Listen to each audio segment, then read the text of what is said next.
बिस्मिल्लाहिर्रहमानिर्रहीम। अस्सलाम वालेकुम। आज मैं आपके लिए बहुत ही मुनफरिद रेसिपी लेके आई हूँ। तो आज हम आलू गोभी के कटलेट्स बनाएंगे जो कि बहुत ही मज़े के बनते हैं और बहुत मुनफरिद रेसिपी है। इसका जायका बहुत ही ज़बरदस्त होगा।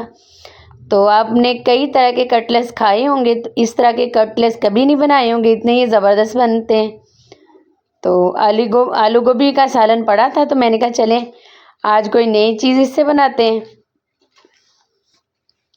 बच्चे फरमाइश कर रहे थे पराठों की, मैंने कहा चले नहीं, ब्रेड भी पड़े हैं और आलू गोभी का सालन भी मौजूद है।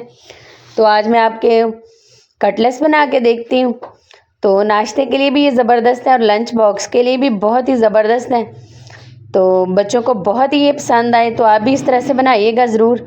पूरी रेसिपी देखिएगा ताकि ये मेरी रेसिपी आपके पास अच्छे से जाए और आप मेरे से भी अच्छे से ये कटलेट्स बना सकें। सारे मैंने ब्रेड इस तरह से काट लिए हैं, 4 मैंने ब्रेड लिए थे और ये आलू गोभी का सालन है। तो इसको मैं हल्का हल्का मैश कर लूँगी। तो दानेदार से मैं इसको रहने दूँगी। 2 अदद मैंने अंडे लिए, तो अंडों को मैं तोड़ के अच्छी तरह से फेंट लूँगी। बहुत ही सिंपल रेसिपी, झटपट तैयार हो जाती है। तो नाश्ते के लिए भी ये ज़बरदस्त है। तो कम ऑयल में ये बनेंगे, इतने ज़बरदस्त बनते हैं कि आप चिकन के कटलेट्स भूल जाएंगे। तो जो लोग गोश्त नहीं खाते उनके लिए ये ज़बरदस्त रेसिपी है। तो हल्का हल्का से मैं मैश करूँगी। आलू गोभी को पहले अच्छी से मैश कर लेंगे, ज़्यादा इसका पेस्ट नहीं हमने बनाना, दानेदार से इसको रहने देना है। आलूओं को भी हम इस तरह से हल्का हल्का मैश कर लेंगे। तो हमने बिल्कुल इसको पेस्ट नहीं बनाना, दरदरा से इसको रहने देना है। तो जो 2 अदद अंडे हमने फेंटे थे वो भी लेंगे हम। तो ब्रेड पे सबसे पहले हम अंडा लगाएंगे। तो स्पाइसेस आप इसमें भी ऐड कर सकते हैं, काली मिर्च का, सब्ज़ मिर्च का इस्तेमाल कर सकते हैं, लेकिन हम लोग ज़रा कम ही स्पाइसी खाते हैं इसलिए मैंने ऐड नहीं की। लेकिन आप अपने टेस्ट के मुताबिक और भी इसमें स्पाइसेस ऐड कर सकते हैं, काली मिर्च का इस्तेमाल भी कर सकते हैं और सब्ज़ मिर्च का भी। तो इस तरह से मैं ब्रेड पे मैंने सबसे पहले अंडा लगाया और उसके बाद में ये जो आलू गोभी हमने मैश की थी वो लगा देंगे। तो मैंने कहा चले देसी तरीके से ही लगाते हैं, मैं हाथ से ही लगा रही हूँ। हाथ मैंने अच्छे से वॉश कर लिए थे, चम्मच के साथ ज़रा टाइम लगता है। तो मैंने हाथों से इस तरह से लगा लिया, ऊपर से मैंने इसके अंडा लगा दिया। तो इस तरह से लगाएंगे हम अंडा